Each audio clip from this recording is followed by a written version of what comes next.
पहली बार हो रहा है भारत के इतिहास में कि देश की सबसे बड़ी सत्ताधारी पार्टी का एक पदाधिकारी चुनाव को मैनिपुलेट करते हुए रंगे हाथों पकड़ा गया। देश के 140 करोड़ लोग जो भारत के लोकतंत्र में, भारत के संविधान में विश्वास रखते हैं, वो उसका स्वागत करते हैं। सुप्रीम कोर्ट से चीफ जस्टिस ऑफ इंडिया ने भरा बुला सुनाया और चुनाव ही रद्द कर दिया और आम आदमी पार्टी को विक्टोरियस घोषित किया। ये हम लगातार आज तक आम आदमी पार्टी और तमाम ऑपोजिशन पार्टीज कहती आ रही है कि भाजपा को लोकतंत्र में जराए भी विश्वास नहीं है। ये सोचिए कि अगर ये लोकसभा के चुनाव में हारेंगे तो मेरे ख्याल से देश के अंदर लोकतंत्र को ही मिटा देंगे।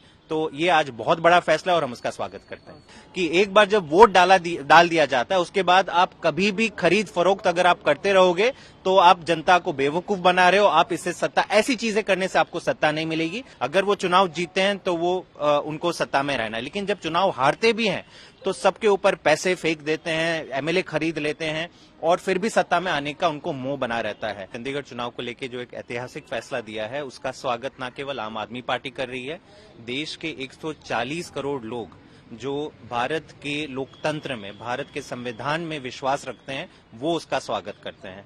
पहली बार हो रहा है भारत के इतिहास में कि देश की सबसे बड़ी सत्ताधारी पार्टी का एक पदाधिकारी चुनाव को मैनिपुलेट करते हुए रंगे हाथों पकड़ा गया और सुप्रीम कोर्ट से चीफ जस्टिस ऑफ इंडिया ने भरा बुला सुनाया और चुनाव ही रद्द कर दिया और आम आदमी पार्टी को विक्टोरियस घोषित किया। मेरे ख्याल से आज ये जो इनके पदाधिकारी अनिल मसीह, वो भाजपा की गुंडागर्दी, भाजपा की लफंगई और डकैती का एक प्रतीक बन गए हैं, उसका एक मसीहा बन गए हैं। ये हम लगातार आज तक आम आदमी पार्टी और तमाम ऑपोजिशन पार्टीज कहती आ रही है कि भाजपा को लोकतंत्र में जराए भी विश्वास नहीं है। अगर वो चुनाव जीतते हैं तो वो उनको सत्ता में रहना है, लेकिन जब चुनाव हारते भी हैं तो सबके ऊपर पैसे फेंक देते हैं, एमएलए खरीद लेते हैं और फिर भी सत्ता में आने का उनको मोह बना रहता है। तो आज ये देश की जनता के लिए मेरे ख्याल से एक संदेश है कि अगर भाजपा एक छोटे से चंडीगढ़ मेयर के चुनाव जीतने के लिए इतनी बड़ी हरकत कर सकती है, तो आप ये सोचिए कि अगर ये लोकसभा के चुनाव में हारेंगे तो मेरे ख्याल से देश के अंदर लोकतंत्र को ही मिटा देंगे।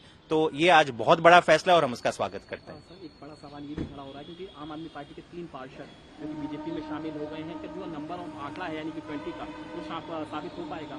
नहीं, अब जो आज सुप्रीम कोर्ट का फैसला है, उसने तो सुप्रीम कोर्ट ने साफ कह दिया कि जो पुरानी वोटिंग प्रक्रिया हुई, जिसके तहत आम आदमी पार्टी और कांग्रेस के इंडिया गठबंधन के अलायंस को 20 वोट मिले, वही मान्य हो गए।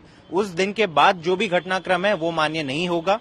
तो मेरे ख्याल से ये एक तरफ से भाजपा को दूसरा तमाचा है कि एक बार जब वोट डाल दिया जाता है, उसके बाद आप कभी भी खरीद फरोख्त अगर आप करते रहोगे तो आप जनता को बेवकूफ बना रहे हो। आप इससे सत्ता, ऐसी चीजें करने से आपको सत्ता नहीं मिलेगी। आपको जनता का दिल जीतना पड़ेगा, जनता के लिए काम करने पड़ेंगे और अगर आपके इनफ काउंसिलर या एमएलए आते हैं तभी आप सरकार बनाओगे। इस तरीके से चोरी, उचैकी, डकैती करके आप चुनाव भारत में तो नहीं जीत पाओगे।